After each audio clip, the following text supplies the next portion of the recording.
su Biblia, por favor, en el libro de Mateo.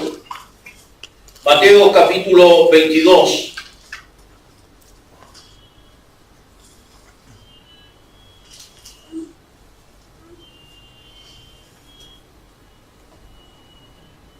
Quiero que leamos la parábola de la fiesta de bodas, que está desde el verso 1 hasta el verso 14. Respondiendo Jesús, le volvió a hablar en parábola diciendo: el reino de los cielos es semejante a un rey que hizo fiesta de boda a su hijo, y envió a sus siervos a llamar a los convidados a las bodas, mas estos no quisieron venir. Volvió a enviar otro siervo diciendo: decid a los convidados, he aquí, he preparado mi comida, mis toros y animales engordados han sido muertos y todo está dispuesto, venid a las bodas.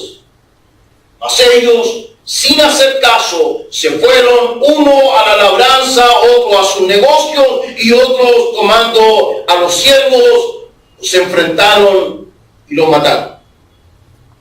Al oírlo el rey se enojó y enviando a sus ejércitos destruyó a aquellos homicidas y quemó su ciudad.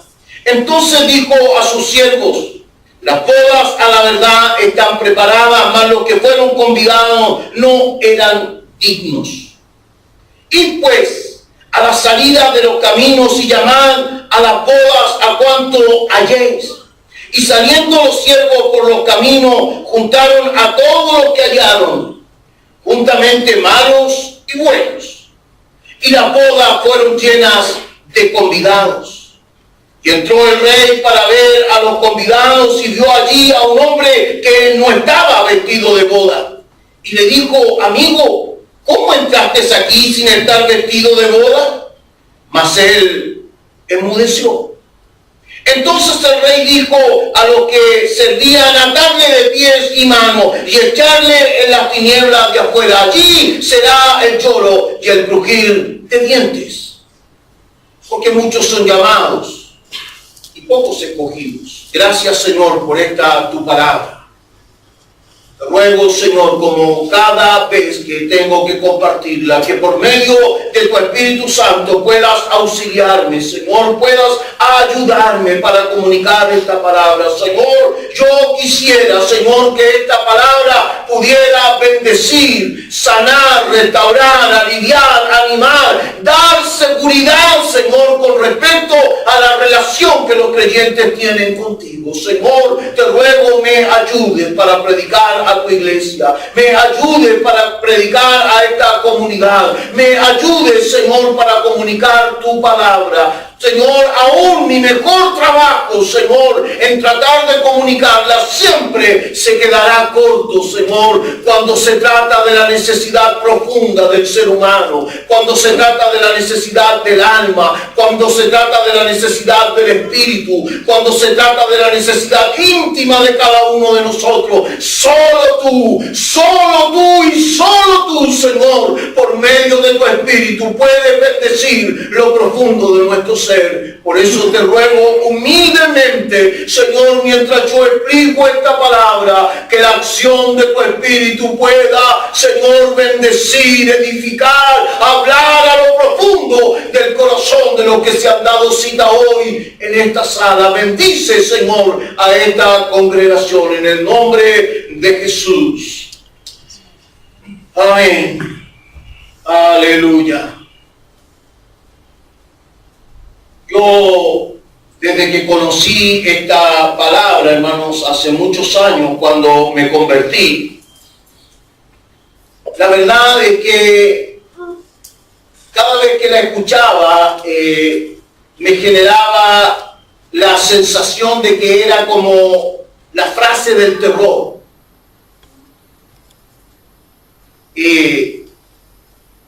Bueno, ya la mayoría aquí me conoce y sabe que me convertí al Señor de manera casi trágica. Entonces yo siempre fui como busquilla. Yo escuchaba el mensaje y le buscaba, hermano, por todos lados, tratando de, ¿por qué dice esto? Tratando de investigar. Y esta palabra, hermano, siempre me llamó mucho la atención porque siempre la escuché y fue usada como una especie de frase del terror. Yo así catalogué este mensaje cada vez que lo escuché. Y yo creo que usted lo sabe, yo creo que usted lo ha escuchado. Yo creo que usted más de alguna vez tuvo la oportunidad de escuchar a alguien hablando de esto acerca de muchos son los llamados, pero pocos los escogidos. Y eso como que a uno le generaba esta cosa de, ¿seré yo un escogido? ¿Me habrá llamado a mí el Señor? ¿Estaré yo en la lista de los hombres o mujeres que Dios quiere? Entonces, yo quisiera esta tarde, hermanos, hablar acerca de la seguridad de nuestra salvación. Porque lamentablemente sobre esta frase, sobre estas palabras, se han construido, hermanos, dos grandes edificios doctrinales. Por un lado, sobre esta palabra se ha construido esa idea doctrinal de que Dios soberanamente y arbitrariamente elige a algunos y a otros no. Y se ha construido una torre de una estructura teológica inmensa para decir que Dios tiene la capacidad y que Dios tiene la mentalidad de salvar a algunos y desechar a otros. Incluso dentro de este edificio doctrinal de quienes piensan eso, han llegado a decir que aquí Dios llama, a todos los llama. Pero después que los llama, les hace lero, lero, no te salvo, solo te llamé. Y aunque a ustedes les parezca esto risorio, o yo quizás lo estoy caricaturizando, pero es verdad. Hay una escuela teológica y una línea de pensamiento y hay todo un edificio y una estructura doctrinal que dice, hermano, que Dios tiene un llamado general y tiene un llamado eficaz. Que los llama a todos, pero después llama a algunos nomás. Esa es una cosa, hermano, que no aparece en ninguna parte de la Biblia. Y ellos se basan en esto. Muchos llamados, pocos escogidos. Por otro lado, se ha construido otro edificio teológico, otra estructura gigante doctrinal, un tremendo edificio doctrinal en la que se ha dicho que la salvación se tiene que ganar con méritos. Está el sector de los que en base a esta palabra han construido la idea, hermano, de que la salvación es algo por lo cual nosotros tenemos que esforzarnos, tenemos que trabajar, tenemos que sacrificarnos, tenemos que brindarnos, tenemos que cuidarnos, tenemos que consagrarnos, porque solamente al final de los días, cuando Dios nos llame, solamente allí se va a saber quién era salvo y quién no. Entonces, es un gran desafío entender la palabra. Y yo lo primero que quisiera decir aquí, hermanos, es que siempre cuando uno se enfrenta a ideas tan complejas como esto, tiene que tratar de ser muy estricto con el texto, hermano. Y yo quisiera esta tarde, para mí es un desafío tremendo predicarle esto, hermano. Porque yo sé que no es fácil comprenderlo, no se tienen muchos minutos cuando uno predica un sermón, como para que la gente pueda comprender. Por lo tanto, yo quisiera pedirle mucho de su atención, de su cooperación ahora para que entendamos esta palabra. Lo primero que necesitamos entender es que esta no es una parábola. Esta es una alegoría dicha por Jesús. Y la diferencia entre una parábola y una alegoría es que las parábolas tienen un solo significado, pero una alegoría, cada una de sus partes tiene un significado. Entonces, lo primero que hay que entender es de que para entender esta palabra hay que aplicar las reglas necesarias que se necesitan para entender qué es una alegoría bíblica. Porque lo que aquí Jesús está diciendo no es una parábola, no es un ejemplo, es una respuesta de algo que ha ocurrido anteriormente Y es una respuesta en términos de alegoría, es decir, cada figura en este dicho, en este tema, cada figura tiene un significado, un valor especial, pero ese valor hay que encontrarlo en todo el contexto de lo que el escritor está diciendo. Lo primero que tenemos que entender entonces es de que Mateo escribe su evangelio para una comunidad mixta, una comunidad mayoritariamente judía, pero en la que también habían gentiles, no judíos. Peor aún, Mateo escribe su mensaje, su carta, su evangelio, para ayudarle a esta comunidad a comprender el mensaje, pero esta es una comunidad que está formada por gente que era pecadora, publicano, ramera, pero también personas dignatarias de la religión judía. Entonces, por eso es tan complejo el evangelio de Mateo. Lo primero que yo quisiera es que entendiéramos el contexto en el que está puesta esta alegoría. Esta es la última semana, hermano, del ministerio de Jesús. En realidad hay quienes dicen que estos dichos fueron seguramente hablados el día miércoles de la última semana de Jesús. O sea, Jesús ya estaba a las puertas de ser entregado. Esto es parte de los últimos discursos de Jesús. Jesús está ya a punto de ser atrapado, de ser llevado al Sanedrín, de ser condenado y de ser sacrificado en la cruz. Es la última semana de su ministerio. Jesús nunca había dicho que Él era el Mesías. A pesar de que había tenido conflicto con los fariseos, con los líderes religiosos de la época, Jesús jamás había dicho, mire, yo soy el Mesías, yo soy el Cristo, yo soy el Salvador. Nunca. Siempre se lo reservó, se lo guardó. Pero en esta última semana, Jesús ha decidido representar 3 actos de una obra teatral. Porque eso es, hermano, lo que Jesús hace. Lo que Jesús hace la última semana es una obra de teatro representada en 3 actos dramáticos. El primer acto, la entrada triunfal a Jerusalén, cumpliendo la profecía de Zacarías. Y veréis a tu Salvador entrar como un rey, sentado en un asno, manso, porque es rey de paz. Hermano, la última semana de la vida de Jesús era la semana de la Pascua. Y la semana de la Pascua es la fiesta más grande que celebra Israel en Jerusalén, a los alrededores del templo. Jerusalén estaba lleno de gente. Imagínense, esto es 18 de septiembre para nosotros, Parque O'Higgins. Lleno de gente, hermano.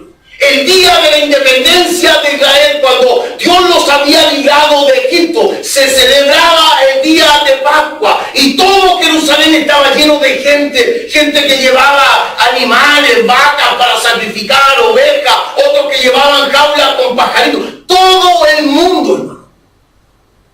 Cerca del templo de Jerusalén, la ciudad estaba abarrotada de gente, llena de gente. Se podía ver la actividad del templo, hermano. Los sacerdotes salían del templo con su túnica, su cetón. ¿Cuántos de ustedes tuvieron la oportunidad de ver la llegada del Papa a Chile? O los eventos del Papa en Chile. ¿Se fijaron, hermano, los adornos? Llamaba la atención, hermano, ver a los obispos con su cetón, ¿cierto? Con su túnica, con su cetona roja. Era lo mismo en Jerusalén. Se podía ver a los sumos sacerdotes con sus pectorales llenos de piedras preciosas y sus vestidos, hermano, con esa túnica blanca y ese manto azul y esa granada teñida alrededor de sus vestidos. Todo era un espectáculo.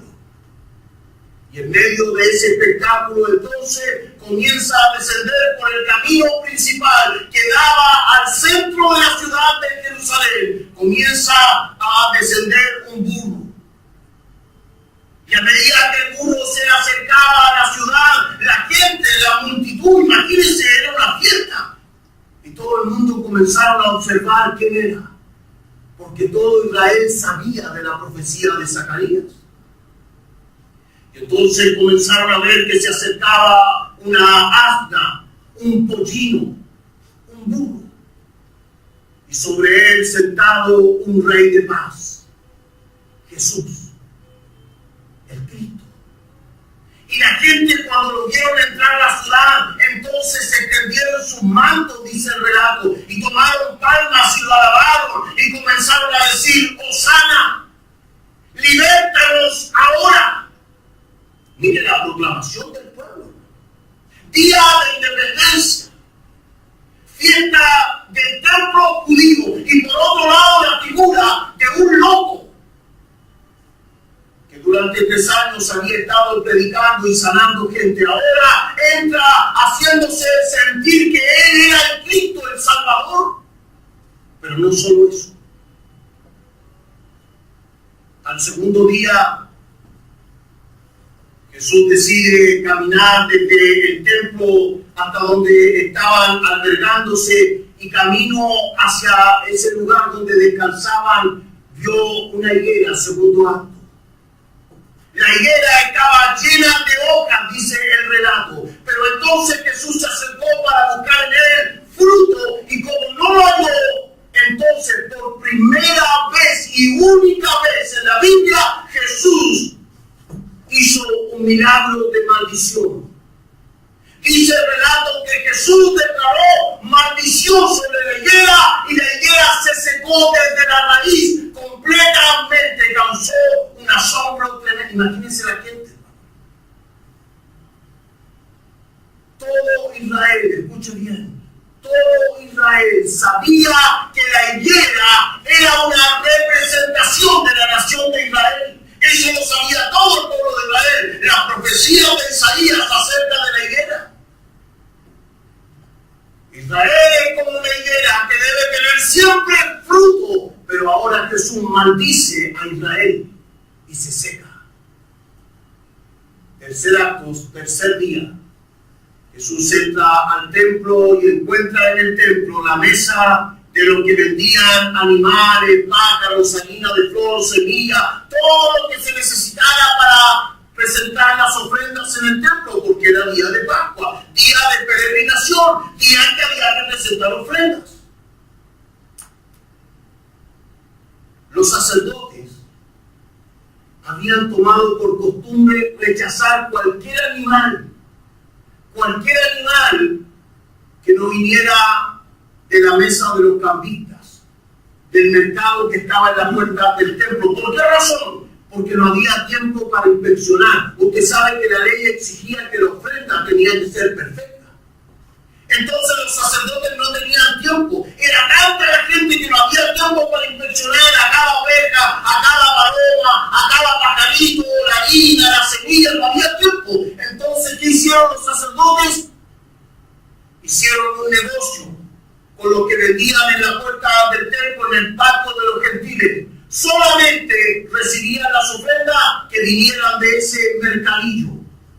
Pero ese mercadillo era una usura, era una estafa. Una oveja costaba 10 pesos y en el mercado lo vendían a 100. Cuando le cambiaban monedas al extranjero, se quedaban con el 20, con el 30% de la moneda. Todo era un tremendo negocio. Eso indignó a Jesús. Y en su tercer acto, Jesús da vuelta a la mesa de los cambistas. Corretea a los animales, los echa del patio del templo y dice: la casa de mi padre no puede ser cueva de ladrones, sino que casa de oración para las naciones. Estos 3 actos, hermano, son los que le dan el contexto, el marco a este momento en el que Jesús comienza a decir estas palabras. Los fariseos se indignan. Los líderes de la religión judía se indignan. Los sacerdotes están, pero que echan humo por las orejas. ¿Quién es este? ¿De dónde salió este que viene aquí a alborotar a la gente? Viene aquí a hacer, mire, dio vuelta a la mesa con la moneda, echó a los animales.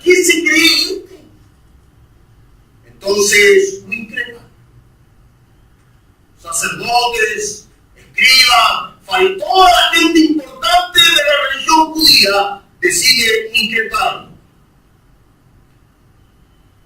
Vea por favor capítulo 21 de Mateo, verso 23.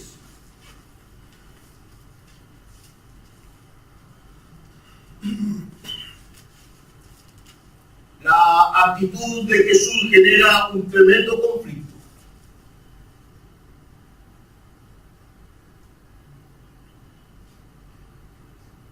Cuando vino al templo, los principales sacerdotes y los ancianos del pueblo se acercaron a él mientras enseñaba y le dijeron: ¿con qué autoridad haces estas cosas? ¿Quién te dio esta autoridad? Respondiendo Jesús le dijo: yo también os haré una pregunta. Y si me la contestáis, también yo les diré con qué autoridad hago estas cosas. Y pregunta Jesús: ¿el bautismo de Juan de dónde era? ¿Del cielo o de los hombres? Y fíjense lo que pasa con los líderes religiosos. Ellos entonces discutían entre sí diciendo: si le decimos del cielo, nos dirá: ¿por qué pueblo le creísteis? Y si le decimos de los hombres, tememos al pueblo, porque todos en el pueblo tienen a Juan por profeta. Y respondiendo a Jesús le dijeron: no sabemos. Y él también les dijo: tampoco yo os digo con qué autoridad hago estas cosas. Entonces, para entender esto que hemos leído, lo primero que necesitamos entender es que el origen de esta conversación y de esta respuesta de Jesús es el conflicto entre los líderes religiosos, porque los líderes religiosos se consideran escogidos, se consideran el pueblo especial, se consideran la gente a la que Dios había escogido. Ellos eran los especiales, ellos eran la gente que supuestamente agradaba a Dios. Entonces están indignados porque ahora aparece este caballero y les echa a perder la fiesta. Entonces Jesús comienza a enseñar con parábolas. Y esta es otra cosa que se necesita entender antes de interpretar la alegoría del capítulo 22. Necesitamos entender las dos parábolas que hay antes de esta alegoría.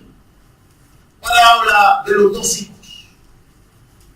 Usted en su casa la puede leer tranquilamente, yo solo quiero mencionarla. Se trata de una parábola en que Jesús le dice: había un hombre que tenía una viña y tenía dos hijos. Y al primer hijo, al mayor, le dijo: hijo, por favor, anda a trabajar a la viña. Y el hijo le dijo: no quiero. Entonces el padre le dijo al segundo hijo, que era el menor: hijo, anda a trabajar a la viña. Y este le dijo: sí, papá, ningún problema, yo voy a trabajar, por supuesto, encantado voy. En 5 minutos estoy en la viña. Pero no fue. Esa es la historia de la primera parábola. Y entonces Jesús luego le pregunta a los fariseos que lo están increpando, que le están llamando la atención, le dice: les quiero hacer una pregunta, líderes de la religión de Israel, ¿quién actuó con arrepentimiento? Entonces los escribas le dijeron: el primer hijo, porque a pesar de que dijo que no, después se arrepintió y fue y trabajó en la viña. Le dijo Jesús: estos son los publicanos, las rameras, los perdidos, los que no tienen opción, los que no tienen posibilidad. Estos son los que se sienten inmundos, los que sienten que su vida no está a la altura de Dios. Estos son los que sienten que no tienen privilegio, que no tienen derechos. Pero cuando Dios los llama, deciden ir, se arrepienten y aceptan el llamamiento. Pero entonces Jesús le contó otra parábola: los labradores malvados. Este es otro señor que tenía otra viña, pero este la arrendó. Se la arrendó a unas personas y luego de pasado el año, el dueño de la viña mandó a cobrar los frutos que le correspondían. Y entonces mandó a los primeros siervos para que cobraran el arriendo. Pero los labradores de la viña decidieron matar a los cobradores. Entonces el dueño de la viña decidió mandar a otro grupo para que cobrara por segunda vez los frutos que le correspondían de su arriendo. Los labradores malvados decidieron matar a estos mensajeros. Y entonces el dueño de la viña decidió enviar al hijo, a su propio hijo, para que cobrara los frutos. Pero esta gente dijo: este es el hijo, el heredero, matémosle para que nos quedemos con todo. Yo quisiera, por favor, que fije su atención un momento en el verso 40, capítulo 21 de Mateo, verso 40 y 41. Fíjese la pregunta que hace Jesús. Esta es la pregunta que le hace al auditorio. Ahí están los fariseos, los escribas, los ancianos, los principales de la religión. Están ahí atacando a Jesús. Y entonces Jesús le hace la siguiente pregunta: cuando venga pues el Señor de la viña, ¿qué hará con aquellos labradores? Y el público le contestó a Jesús y le dijo: a los malos destruirá sin misericordia y arrendará su viña a otros labradores que le paguen el fruto a su tiempo. Vea por favor el verso 45 y 46 del mismo capítulo. Y oyendo su parábola, los principales sacerdotes y los fariseos entendieron que hablaba de ellos. Pero al buscar cómo echarle mano, temían al pueblo porque éste le tenía por profeta. Y deciden entonces: mire, Jesús ha tenido 3 actos violentos en contra de Israel. Ha entrado triunfal a Jerusalén en medio de la fiesta de independencia. Le ha dado la vuelta a la mesa a los cambistas y ha echado los animales del sacrificio. Ha hecho secar, ha maldecido a la higuera que era representación de Israel. Y ahora les dice 2 parábolas a los judíos. 2 parábolas que ponen a los judíos, a la religión y a sus líderes en una posición tremendamente incómoda, porque ellos no han sido capaces de arrepentirse, de aceptar el llamamiento de Juan el Bautista, de aceptar la invitación al arrepentimiento, porque se creen escogidos, se creen perfectos, se creen los privilegiados de Dios. Entonces Jesús comienza su alegoría. Es decir, aquí Jesús comienza, hermano mío, mire, no se lo puedo decir de otra forma. Jesús comienza a refregarles en la cara todo lo que era. En la última semana Jesús sabe que va a morir, no tiene nada que perder. Me agarren hoy Dios, me agarren mañana, voy a morir igual. Así que esta es la mía. Ahora se la digo. Ahora sí que se la canto clarita. Me demoré en 10 años, pero ahora es el día. Y entonces Jesús comenzó a decirles: había un rey que tenía un hijo y le hizo una fiesta de boda y le mandó invitaciones. Pero ¿qué hicieron ustedes con los siervos que vinieron para invitarles al arrepentimiento? Los mataron. ¿Qué hizo Israel con los profetas? Los apedrearon y los mataron. Y les mandé a los anunciadores, a los evangelistas. ¿Y qué hicieron con ellos? Los mataron. Y les mandé al hijo. ¿Y qué hicieron con él? Los mataron. Ustedes no son dignos de estar en la fiesta. Versículo 8. Dice que estos invitados, los invitados originales, los que se creían perfectos, los que se creían buenos, los que se creían justos, los que se creían escogidos, no tenían derecho a estar en la fiesta. Le habían rechazado la invitación, le habían rechazado el anuncio, habían rechazado el evangelio, no habían reconocido que el que bajaba por ese monte y entraba a Jerusalén era verdaderamente el Cristo, el Hijo de Dios, el Salvador. Los judíos no habían reconocido en la persona de Jesús al verdadero Salvador de Israel, a pesar de que Zacarías lo había dicho. Entonces ahora Jesús les dice: estos no son dignos. Estos convidados no son dignos. Y fíjese, una razón para quienes son más dedicados al estudio, una razón de por qué esta es una alegoría, porque aquí se sale de la realidad. Y las parábolas nunca se salen de la realidad. Pero esta es una alegoría porque aquí el relato se sale de la realidad. Dice que el rey mandó para que mataran a estas personas que no habían aceptado la invitación. Ahora usted me dirá, eso es tremendamente exagerado. Pero si esta es una alegoría, entonces esto es una profecía. Porque aquí Jesús les estaba diciendo a Israel que igual que la higuera, serían secados desde la raíz. Se cumplió el año 70 con el gran comandante Tito, el comandante de las tropas de Roma, quien invadió el templo e incluso mató a judíos y derramó su sangre donde se hacía el sacrificio delante de Jehová. Israel había sido invadida por Roma en el año 70. Lo que Jesús estaba diciendo se iba a cumplir. Pero luego hay más detalles. Hay más detalles en esta alegoría. Dice que entonces mandó a los siervos a que fueran a buscar ¿a qué gente?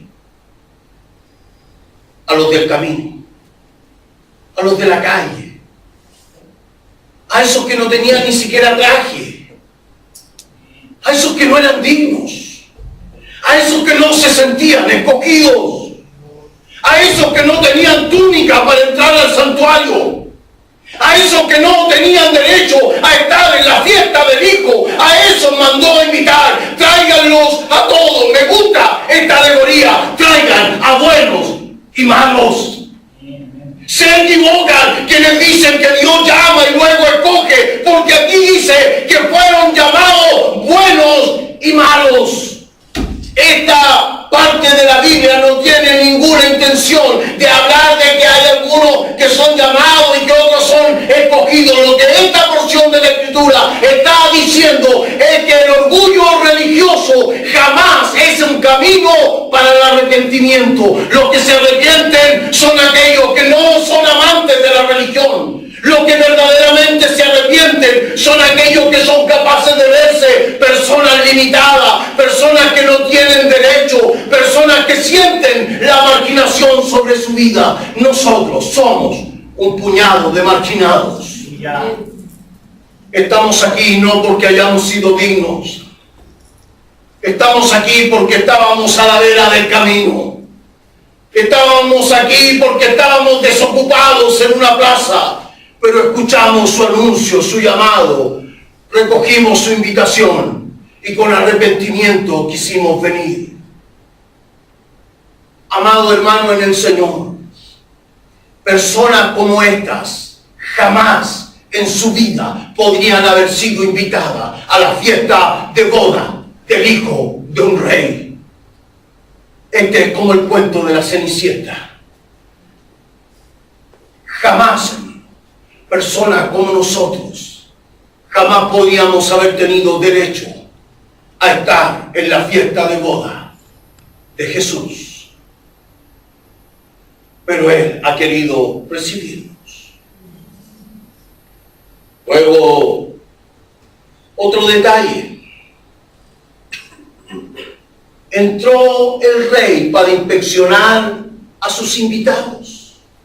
Ahora, son gente que viene de la plaza, del camino, Esta gente no es gente que haya ido a su casa, que se haya bañado en el jacuzzi, con sales, ¿cierto?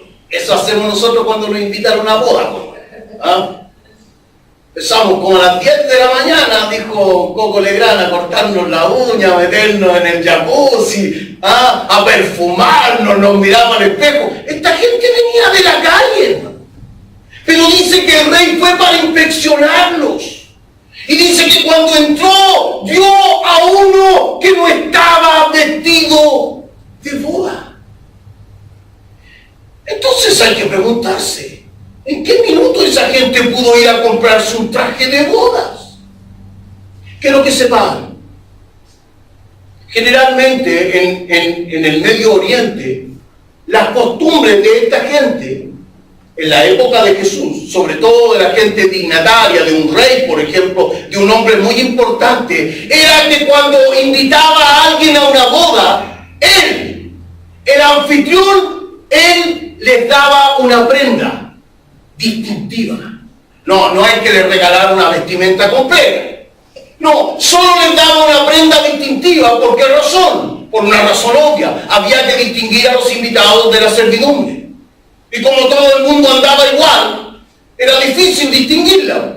Entonces el rey o el dignatario, cuando invitaba gente a un banquete, a una boda, a una fiesta, le daba una prenda distintiva, un turbante a los hombres o un pañuelo a las mujeres, todas del mismo color. Entonces se sabía que estas eran invitadas o que estos caballeros eran invitados. Pero dice que ahora fue a inspeccionar. ¿Y a cuántos encontró sin la ropa adecuada, según el relato? A uno. Me pregunto, ¿de dónde estos hermanos dicen que muchos son los llamados y pocos los escogidos? Y en realidad el relato dice aquí que solo uno de los buenos y malos que habían sido invitados, solo uno no tenía la vestimenta. Ahora, si esta es una alegoría, entonces hay que preguntarse con qué vamos a relacionar esta parte de la alegoría con el contexto de lo que Jesús ha estado diciendo. Con aquellos que no tienen arrepentimiento. ¿Cuál podría ser la distinción? Se trata de una invitación a unas personas que eran dignatarias, que no quisieron venir. Luego se invitó a gente de la calle que sí vino a la fiesta. Pero ahora en medio de la fiesta se encuentra alguien que no tiene una vestidura adecuada. ¿Cuál es la vestidura adecuada para una persona para estar en la presencia de Dios? La justicia de Cristo obrada en la cruz de Calvario. Y eso se obtiene solo con arrepentimiento. Porque de eso ha estado hablando en las otras parábolas. De esos que no quisieron aceptar el llamado y entonces no quisieron venir porque no tuvieron el mensaje de Juan como un mensaje verdadero. ¿Y esos quiénes fueron? Los escogidos, los dignatarios de Israel. Entonces ahora Jesús inspecciona y ve que en medio de la fiesta hay solo una persona que no está vestida de justicia, no está vestida de arrepentimiento, no tiene la ropa adecuada para estar delante del rey. Esa ropa adecuada entonces tiene que estar relacionada con todo lo que Jesús ha estado diciendo. Y lo que Jesús ha estado diciendo es que Israel no había dado los frutos que correspondían. Que Israel no se había arrepentido cuando había recibido el llamado, la invitación a la boda. En ese contexto entonces solo podemos hablar de que el traje adecuado es arrepentimiento, justicia lograda por Cristo en la cruz de Calvario. Entonces llegamos a la frase del terror. Muchos son los llamados, pocos los escogidos.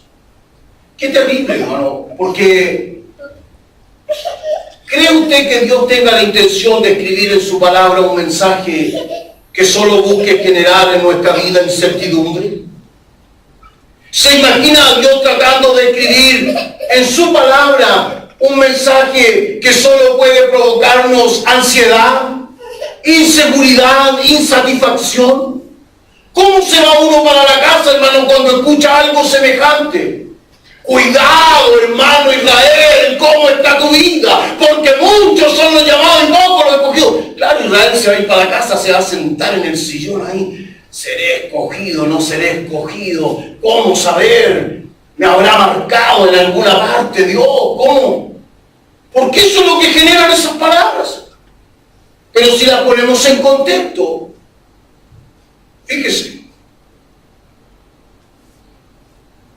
es más sencillo de lo que uno piensa. Es más sencillo de lo que uno piensa. Cletoris Muchos son los invitados. Aquí no dice llamado. Aquí no dice llamados. Y yo no sé cómo gente puede estructurar todo un edificio doctrinal acerca del llamado, si aquí dice invitado. Porque la palabra kletois es invitado. Pero ¿quieres saber más? La palabra kletois también significa escogido. Así que si dice llamado, también puede decir perfectamente escogido. Si dice invitado, también puede decir escogido, porque la palabra kletois en griego tiene el valor de escogido, llamado, invitado, digno. Esas son las acepciones de la palabra kletois.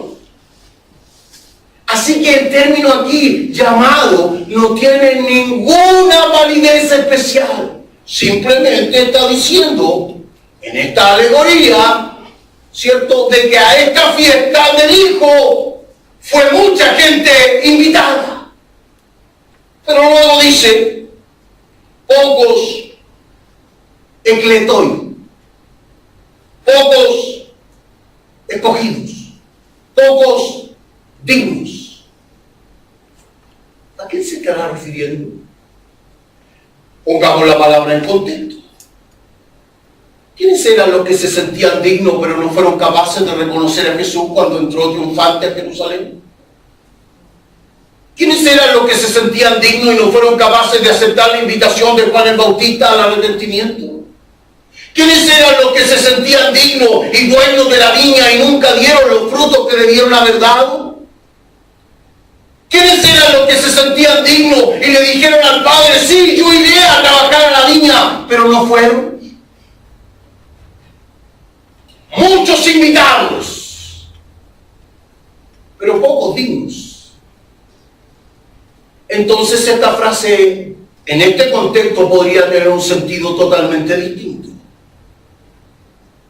El sentido de esta frase en este contexto es simplemente que las personas que se sienten dignas, que las personas que se sienten exclusivas, que las personas que sienten que tienen una relación particular con Dios, y dicho sea de paso, y lo quiero decir, sacarme las ganas esta tarde en este sermón, quienes se creen electos y viven la vida que quieren, se olvidan de que la relación con Dios está basada en el profundo arrepentimiento, en el continuo arrepentimiento, porque si la salvación dependiera de nosotros, estaríamos perdidos.